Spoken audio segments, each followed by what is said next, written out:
Bueno, seguimos en tema, pero ahora con una mirada un poco más amplia desde la economía y las diferentes variables que se manejan. Es para esto que recibimos esta mañana al economista y gerente de CPA Ferrer, Nicolás Sichevsky. Bienvenido, Nicolás, nuevamente. Buenos días, ¿cómo están?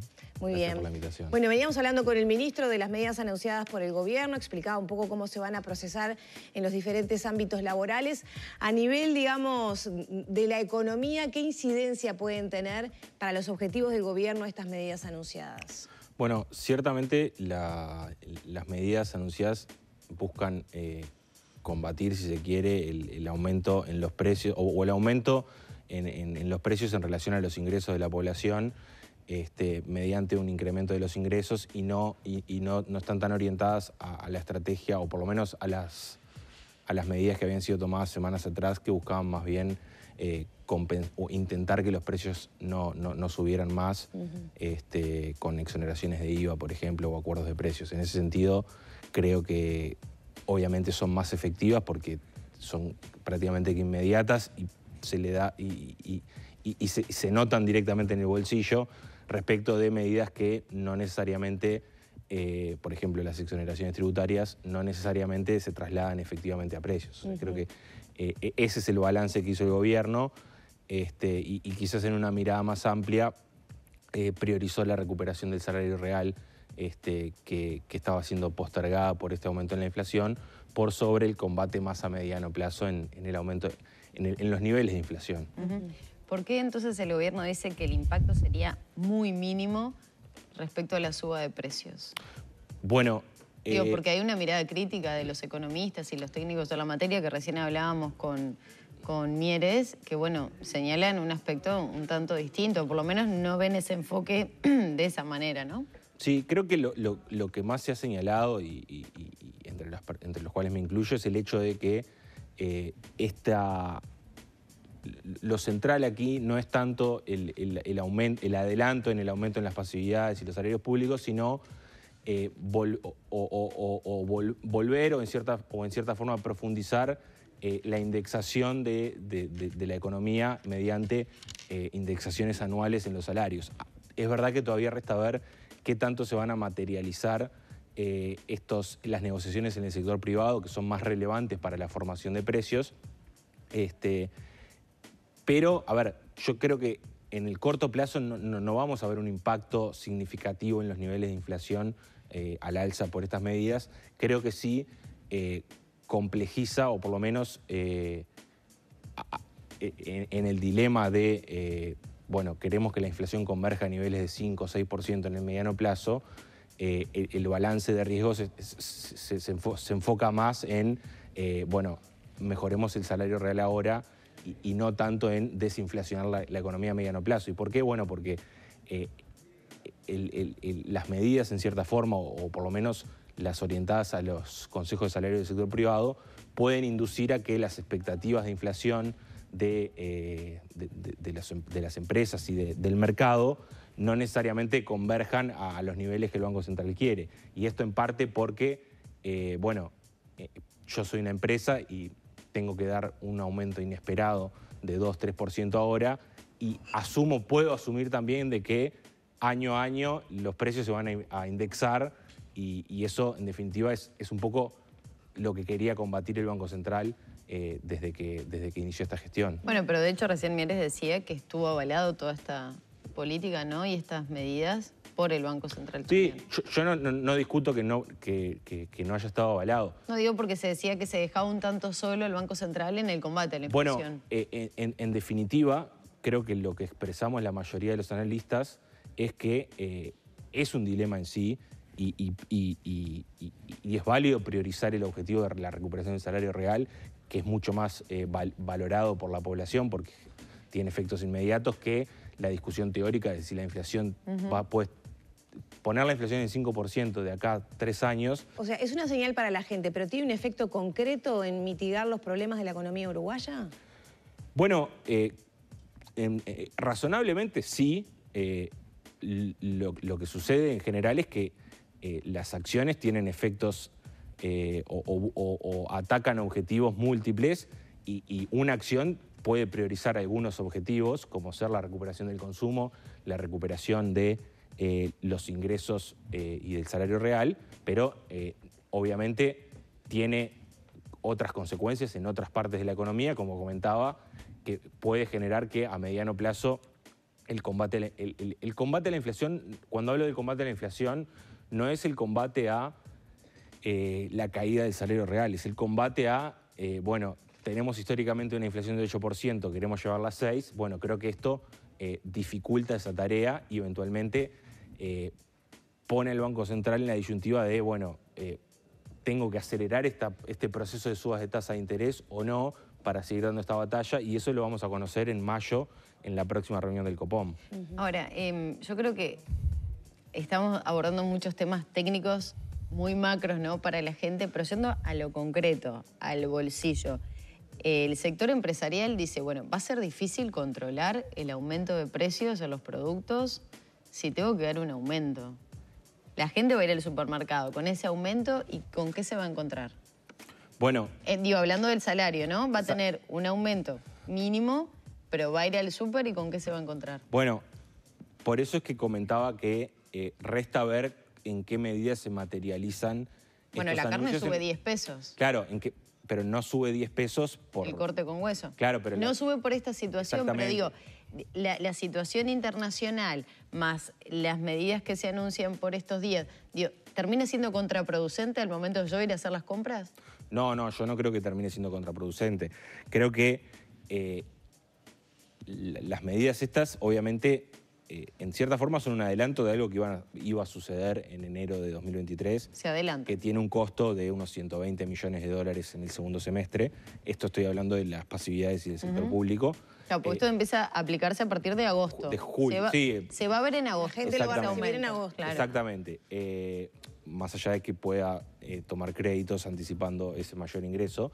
Pero, a ver, lo que pueda suceder con los precios de los bienes que se comercian internacionalmente, como la carne, como el petróleo o como otros alimentos, va por un canal separado de lo que es estas medidas de recomposición de los ingresos reales de los hogares. Creo que a lo que apuntan algunos o los comentarios de las cámaras empresariales están más orientadas a que para estas 80, 90 mesas que se van a sentar a negociar ahora en julio, en algunas de ellas perfectamente podría suceder de que para dar ese aumento de 2-3% a sus trabajadores yo tenga que aumentar en cierta forma, o sea, trasladar ese aumento a precios y eso sí genere algún aumento en los precios en general. Ahora, no son sectores con gran poder de trasladar a precios estos incrementos salariales y eso es un sector limitado. Y más allá de eso, todavía hay que ver qué tanto se materializan. O sea, yo no podría afirmar hoy en día que las 90 mesas van a acordar que en julio van a dar un aumento de 3%. Bueno, si no se materializa también, digamos, el efecto negativo que se quiere combatir va a seguir presente en gran parte de la sociedad.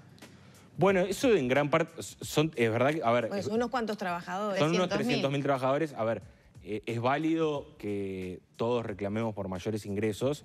Tengamos en cuenta de que tanto las medidas orientadas a estos 300.000 trabajadores como las de los empleados públicos y los pasivos, no son los colectivos de la población más afectados en términos generales. O sea, acá no están los trabajadores informales, acá no están las personas por debajo de la línea de pobreza o los menores de edad, en donde hay casi un 20% de pobreza. O sea, en definitiva, los recursos son escasos y lo que yo pongo en un lado no lo puedo poner en otro. Entonces, creo que más que ver qué es lo que sucede con las negociaciones del sector privado, creo que lo que estamos esperando ahora es, o por lo menos en base a lo anunciado, es qué medidas complementarias va a realizar el Ministerio de Desarrollo Social para, en cierta forma, compensar de la misma forma que se está haciendo a los trabajadores públicos y a los pasivos este aumento en los precios para las personas que no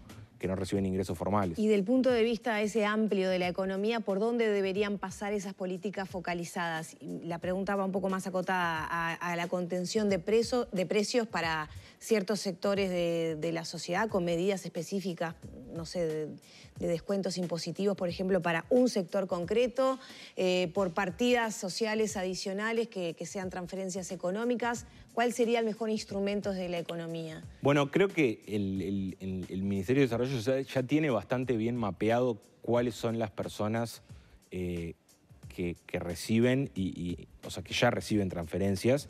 Y en definitiva creo que es bastante más eficiente, en todo caso, reforzar esas transferencias, ya sea asignaciones familiares, el programa de Uruguay Social o la tarjeta o la aplicación o vía aplicación Tu App, que son las medidas que se usaron también en la coyuntura de la pandemia.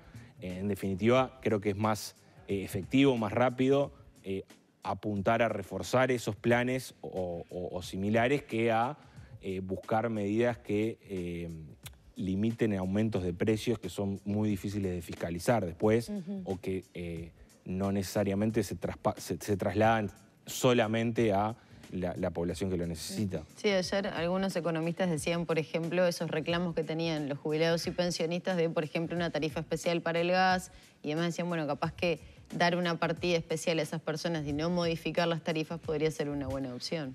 Bueno, en cierta forma el gas, el supergas ya está subsidiado a nivel de toda la población, cuesta unos 100 millones de dólares por año, y muchas veces la crítica es que... Sigue siendo muy alto el no, costo. Que en definitiva cuando uno subsidia el supergas para toda la población está subsidiando a las personas... El que puede pagar y el que no. Al que puede pagar y el que no, y al que puede pagar más o menos lo subsidia de la misma forma que el que puede pagar mucho.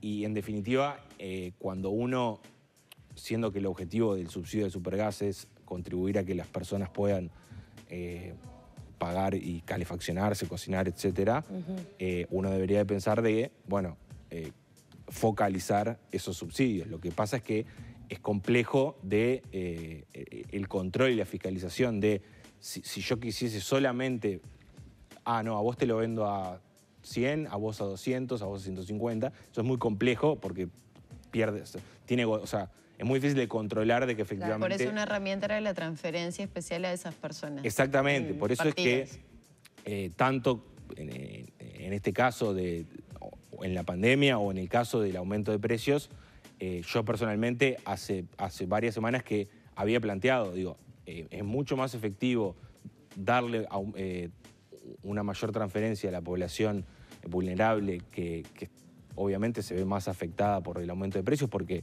no nos olvidemos de que los alimentos pesan alrededor de un 25% en el promedio de la población, pero para las personas de menores ingresos es casi un 35% de la canasta de consumo. Es mucho más efectivo darles una transferencia que intentar controlar precios que incluso si yo le quito el IVA al asado, no necesariamente esa quita del IVA se traspasa 100% a precio. Claro. Entonces creo que por ahí va el sentido de también el anuncio que se realizó de que ahora se van a evaluar y habrá que esperar cuál es el paquete de medidas que propone el Mides. Y Nicolás, un poco yendo al tema en general, ¿se puede recuperar lo perdido? Y ahí apelo a un ejemplo concreto que vos ponías, que era a gente que toma, por ejemplo, crédito pensando en el aumento que va a tener para poder hacerle frente a cuentas que tiene hoy en día. Ese crédito lleva interés, si te atrasás, ¿no? O sea, no te va a costar los 10.000 que pediste, te va a costar 12, 13.000. ¿Se puede recuperar entonces, digamos, esa pérdida salarial que hubo, a pesar de que se intenta acompañar la inflación? Bueno, el nivel del salario, o sea, la evolución del salario real y el compromiso de llegar a 2024 con los niveles que teníamos previo a la pandemia, creo que sigue siendo factible. Ahora, obviamente, lo que se perdió, entre comillas, en 2020 por la pandemia, no va a ser compensado. O sea, si yo vuelvo en 2024 al nivel de salario real que tenía en 2019, lo que perdí en el medio, lo perdí. Eso es una realidad. Tendría que incrementar todavía más para compensar esa pérdida anterior. Creo que, así como en la pandemia, los impactos han sido... O sea, digo, las empresas que perdieron plata y así con todo. la pérdida no se va a compensar. Lo que sí es esperable es que en la medida en que el mercado laboral se recupere, el salario real vaya recuperándose. Pero todo esto en un contexto en el que a mediano y largo plazo, si queremos mejores ingresos para la población, lo que tenemos es atacar temas más estructurales como la capacitación y la educación. O sea, no, es muy difícil pretender tener altos niveles de ingreso si no mejoramos la productividad de los trabajadores. Esto más allá de que el costo de vida en Uruguay pueda ser alto o no para los ingresos que tiene la población. Ahora, Nicolás, ¿qué proyecciones? Más allá que ha sido un año muy atípico, y eso ayer también se remarcaba por parte de los economistas con la guerra de Ucrania y Rusia, la situación de esta salida de pandemia, bueno, que empezamos a volver a la vieja normalidad. ¿Qué podemos esperar para lo que queda de 2022? Bueno, 2022 va a ser un año de buen crecimiento en términos históricos para la economía uruguaya. Vamos a crecer posiblemente por encima del 4% nuevamente. Parte de esto es un efecto comparación contra, por ejemplo, el primer semestre del año pasado, que obviamente todavía teníamos casi todas las actividades de servicios afectadas por la pandemia. Otra parte va a ser el buen desempeño del sector agroindustrial orientado a las exportaciones por los buenos precios. Y otra parte responderá en el segundo semestre la progresiva recuperación de los ingresos reales que en definitiva impactan en el consumo privado. Esto en un contexto de buenos precios internacionales, o sea, como comentaba, es un buen año para la economía. La discusión y el eje de la discusión obviamente estuvo y va a estar en los precios y en los niveles de inflación. Nuestra expectativa es que hasta agosto, septiembre, la inflación se va a mantener en torno al 9,5%. Va a ceder hacia fines de año porque entendemos que el fenómeno de aumento de precio en los alimentos y precio en el petróleo es, sobre todo vinculado a la guerra, ha sido transitorio o va a ser transitorio. Y creo que ese es el panorama general. Obviamente, creo que lo más relevante a tener en cuenta es que este fenómeno de inflación a nivel global está ya generando mayores perspectivas o mayores expectativas de que en Estados Unidos, el Banco Central de Estados Unidos, la Fed, tenga que elevar más rápidamente las tasas de interés en el corto plazo y eso puede tener impactos negativos. Muchas gracias. No, a ustedes. Cerramos por aquí entonces la charla, el análisis de Nicolás Ichevsky, economista y también gerente de CPA Ferrer.